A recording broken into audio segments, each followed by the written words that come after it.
How to stop Chrome from blocking downloads. Hi everybody, welcome back to our channel. In today's video, we are going to learn how we can stop Chrome from blocking downloads. So let's just get started with the video without any delay.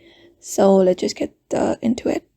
So for that, you can head over to your Chrome browser in any of your devices, either of your phone or your laptop, and head over to one of the tabs. And from here, on the top right corner, you can find a three dot. Just go ahead and tap on it and this menu appears. So from here, you need to scroll down and go to this settings option. And from the settings, go ahead and go to this option called privacy and security, this one right here, and open it up. After you open it up, you need to go ahead and look for this option called safe browsing, this one right here. Go ahead and tap on it.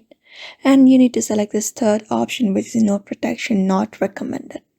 So if you go ahead and select this option, that will temporarily disable the Chrome security checks for download.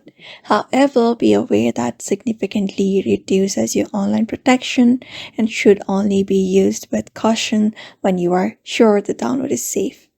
So that is it. That is how you stop Chrome from blocking downloads. So I hope this video was helpful to you, and thank you for watching this video.